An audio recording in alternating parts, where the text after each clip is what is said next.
Right, so I am here today chatting to Ollie from Taurus. That's why he's called Ollie Taurus. That's not his name.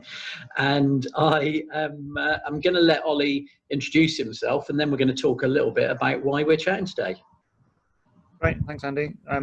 Hi, everybody. I'm Ollie. As Andy said, I'm a sales manager at Taurus. Not Taurus. That's only relevant because it's Zoom, and most of my Zoom calls are about Taurus. But yeah, I'm living in Devon. I know the charity, and talking today about running an obscene distance. You are indeed. So some of you will know, because you'll have seen it on our social media, that Ollie ran the London Marathon last year for Young Devon in not an obscene distance, but by my standards, an obscene time, because he did it the same day he started, which I wouldn't be able to do. So, Ollie, what's the challenge you are setting yourself this year? Yeah, so on the middle of September, I've taken it upon myself to run from basically a length of Devon, from the most northern point of Devon to the most southern, which is Canterbury to East Prawle. I'm having to zigzag a little bit because otherwise I'm on main roads or complete wilderness. So over the 3 days I'm moving for, I'm going to be running 125 miles. And I say moving because running at all is probably a little ambitious. I'm going to try and run as much of it as possible. I'm going to walk some of it and hopefully not have to crawl any of it. So it's over a Thursday, a Friday and a Saturday, finishing in the lovely East Prawle in South Devon. You've told me this a number of times, and you'll have to forgive me because I still can't stop laughing every time you say it out loud. The question that I'm sure is coming to everyone's mind is why? Have you taken leave of your senses during lockdown? Maybe. Good, so let's move on. I was supposed to do, I've got like a bucket list of things I want to do. And this year, the two ticks in terms of my running challenges were going to be the Rome Marathon, which was due to take place on the 29th of March. That obviously got postponed until next year. And then more recently, the Loch Ness Marathon in Scotland was postponed. And I'm a little bit, as Andy knows, I'm a little bit goal obsessed. I need to have something driving me, something to reach towards, and so I thought, well, I've got to do something else. I can't just not have any achievement from a running perspective or fitness perspective in the year. And it kind of escalated from there, really. So it needed to be big enough to be of note, of merit, to get people's attention, I think. I think it shows perhaps our different views on the world. If I say that I was also thinking of doing the Loch Ness Marathon this year, and when it was cancelled, I went, yay! Not, oh, I must run 125 miles across Devon. Oh, there we go.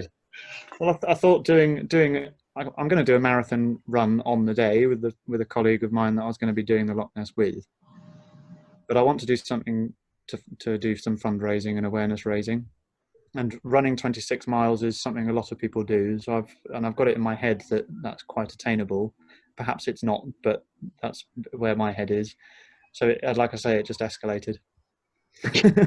Yes, I think the phrase "that escalated quickly" is very, very applicable here.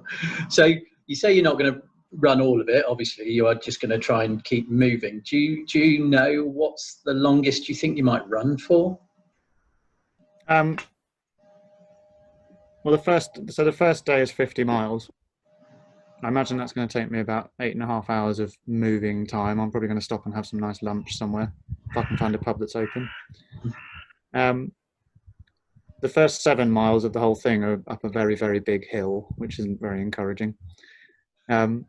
So I don't know about running, but I'm expecting to do sort of 4-hour brackets of distance.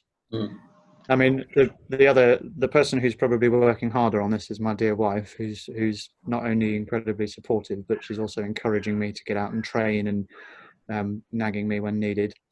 And she and my 2-year-old are going to meet me in the camper van every few hours, fill me with painkillers and adrenaline, and send me on my way.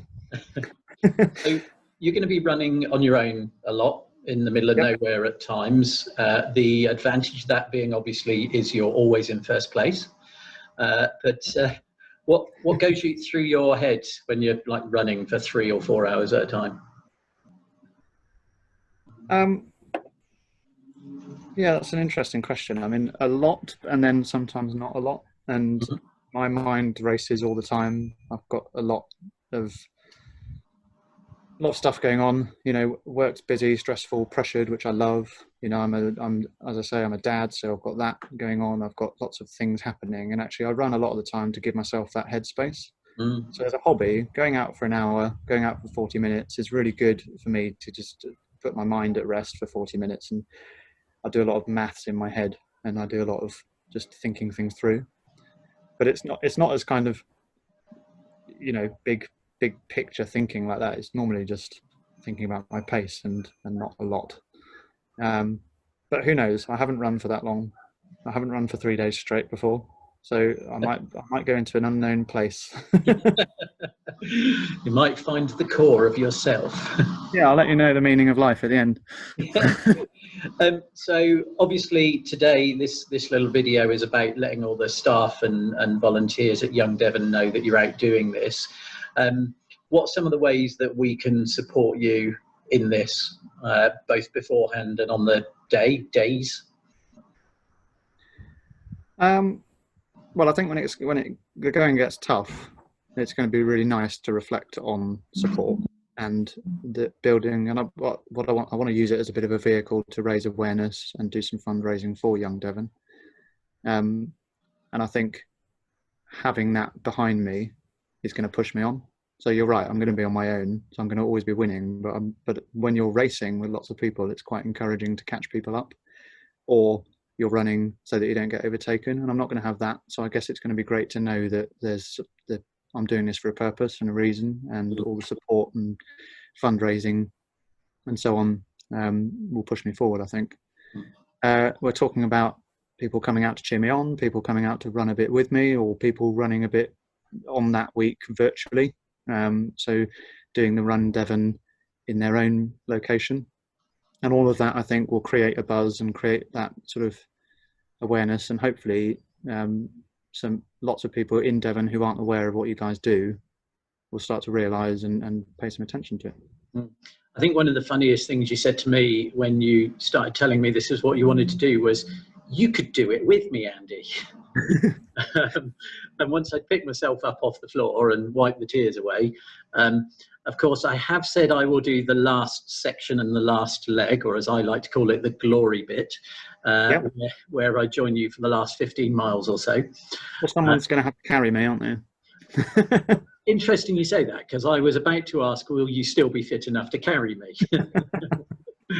So the last day is going to be more or less Buckfastleigh, down the river to Dartmouth, and then along the coastal path. So I think from an accessibility point of view, it's going to be really easy to have different pickup points. I think from a scenic point of view, it's going to be absolutely stunning. You know, you could join me in Dartmouth, and that's 15 miles ish to the end. You know, but company at any point will be very welcome.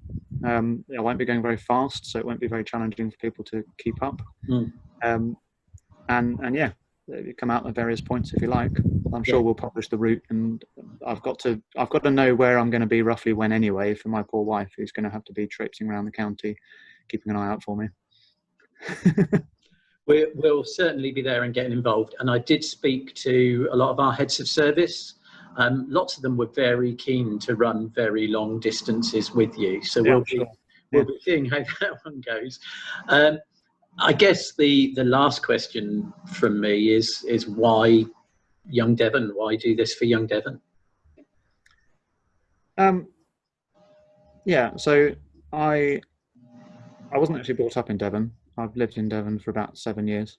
But I am bringing up my son in Devon, and that might be more than one child at some point in time, but at the moment we're a family of 3.